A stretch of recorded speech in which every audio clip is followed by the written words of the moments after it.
আপনারা যারা গিয়েছেন আপনারা জানেন মক্কাতুল মুকাররমা এবং মদিনা মুনাওয়ারায় ভাই পাপ নাই, যদিও আছে সীমিত। বড় কোনো পাপ ওই নিউ ইয়র্কের মতো দুবাইয়ের মতো এই ধরনের কিন্তু আজেবাজে শরাব টরাব মক্কা মদিনায় কিন্তু আপনি পাবেন না।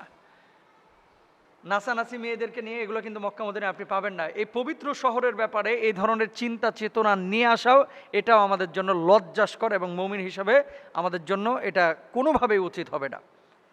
এবার আসেন আবু হুরায়রা রাদিয়াল্লাহু তাআলা আনহু থেকে বর্ণিত একটি হাদিস। তিনি কি বলছেন? তিনি বলছেন লা তাকুমুস সাআ হাত্তা ইয়াকসুরাল মাল ওয়া ইয়াফিদা হাত্তা ইউখরিজার রাজুল যাকাতা মালিহি ফালা ইয়াজিদু আহাদান ইয়াকবালুহা মিনহু ওয়া হাত্তা তাউদা আরদুল আরবি মুরুজা ওয়া আনহারা। পুরো হাদিসটা হচ্ছে এই, কিয়ামত সংঘটিত হবে না যতদিন না ধন সম্পদ এত বৃদ্ধি পাবে যে তা উপচে পড়বে, এমনকি মানুষ তাদের সম্পদের জাকাত বের করলেও তা গ্রহণ করার মতো মানুষ খুঁজে পাবে না, এবং যতদিন না আরব ভূমি সবুজ বাগিচা ও নদ নদীতে পরিবর্তিত হবে। তার মানে কি, আরবের সম্পদ আল্লাহ তাআলা এত বাড়িয়ে দিবেন যে জাকাত দেওয়ার মতো লোক খুঁজে পাওয়া যাবে না, জাকাত যে গ্রহণ করবে। সৌদি আরবে এখন যান না, সৌদি আরবে বাংলাদেশি মানুষদের আচরণ যেমন, অনেক আরবের আচরণ এখন এমন হয়ে গেছে। আগে খাবার প্রচুর নষ্ট করতো, এখন যায় দেখেন কি অবস্থা, চেটে পুটে খায় আলহামদুলিল্লাহ। ম্যাক্সিমামই আগে এত ফলো করতো না, আর এত অপচয় করতো আরব, এখন কিন্তু এত অপচয় করে না।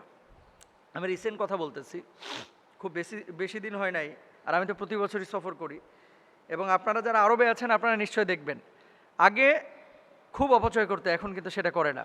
এবং গরিব বাড়ছে আরবে, গরিব ধনী যেমন বেড়েছে গরিবও কিন্তু তেমন বেড়েছে। জাকাত নেওয়ার লোক বেড়েছে।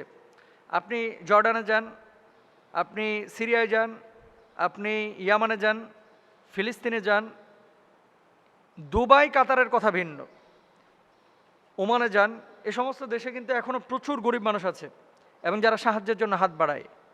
তো রাসূল সাল্লাল্লাহু আলাইহি ওয়াসাল্লাম হাদিসের শুরু অংশে কী বলছেন, যে এখানে কি নাই, এত সম্পদ বাড়বে জাকাত নেওয়ার মতো লোক খুঁজে পাওয়া যাবে না। তো এখন তো জাকাত নেওয়ার মতো বহুত লোক আছে, তাহলে এটাকে কিয়ামতের আলামতের সাথে তুলনা করাটা আসলে আমাদের ঠিক হবে না।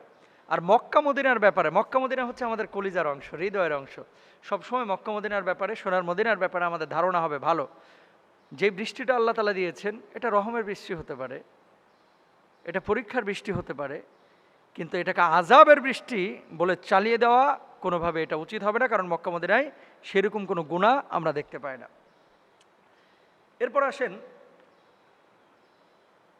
সারা বিশ্বে বৃষ্টি আরব দেশের মানে আরবের দেশগুলোতে হচ্ছে, কিন্তু আমাদের এখানে কেন হচ্ছে না? যেখানে পাপ বাড়ে, জাকাত যেখানে বন্ধ হয়ে যায় জাকাত দেওয়াটা, সেখানে বৃষ্টি কমায় দেয়। এটা তো রাসূল সাল্লাল্লাহু আলাইহি ওয়াসাল্লাম হাদিসের মধ্যে বলেছেন, ওয়ালাম ইয়ামনাউ যাকাতা আমওয়ালিহিম ইল্লা মুনিআল কাতরা মিনাস সামা।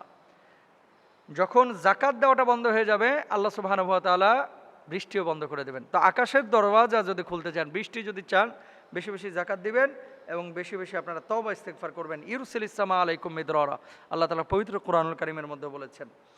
আল্লাহ তাআলা আমাদেরকে বোঝার তৌফিক দান করুন। সুতরাং মক্কা মদিনার ব্যাপারে আমাদের ধারণা হবে ভালো ইনশাআল্লাহ।